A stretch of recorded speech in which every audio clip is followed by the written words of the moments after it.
жадала з ёй пайсці.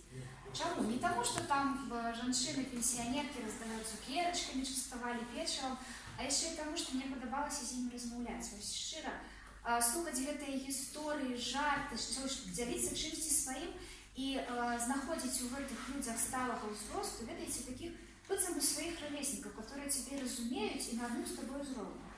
Дык вось да чаго я гэта, што я любіла людзей сталага ўзросту яшчэ з дзяцінства, а зараз я хвалю сябе за тое, што я патрапіла ва ўніверсітэт залатога веку і стала любіць вас яшчэ больш і рэалізавалася як выкладчык. Мне гэтага вельмі не хапала пасля таго, як я пакінула сістэму дзяржаўнай адукацыі і хацелася выкладаць, хацелася дзяліцца сваімі ведамі, запалам.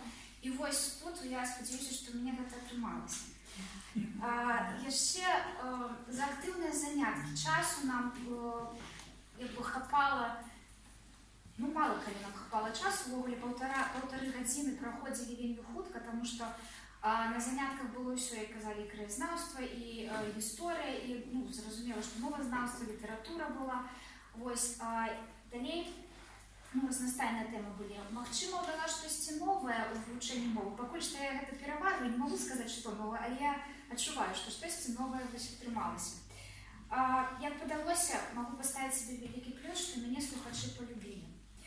Далей, у многіх прабудзіла цягу да беларускай літаратуры. Вось на апошніх занятках слухачы прасілі, каб я падрыхтавала спіс літаратуры беларускай, для таго, каб, як дзецям, звычайна, на апошніх занятках даеш спіс на лета, так і мае слухачы папрасілі гэты спіс. Але гэта не на лета, а на ўсё жыццё. Каб вось чытаць гэтыя кнігі, я сидзела так скрупулёзна, выбірала гэты спіс літаратуры, спадзяюся, што спадабаецца тое на свой густ, што. Прымусіла размаўляць на беларускай мове, на трысянцы, няхай тых людзей, которые ніколі не размаўлялі. Потому что у нас у групе были люди, цалкам расійскамоўныя, але все ж таки на занятках трэба было прыціснуць, каб хоць трошки пачалі размаўляць уже па-беларуску. Адзін такі вялікі плюс, што я ні разу, наколькі я памятаю, не пераносіла заняткі, усе праводзіла і потым не прыходзілася іх адпрацоўваць. Вось гэта такія плюсікі.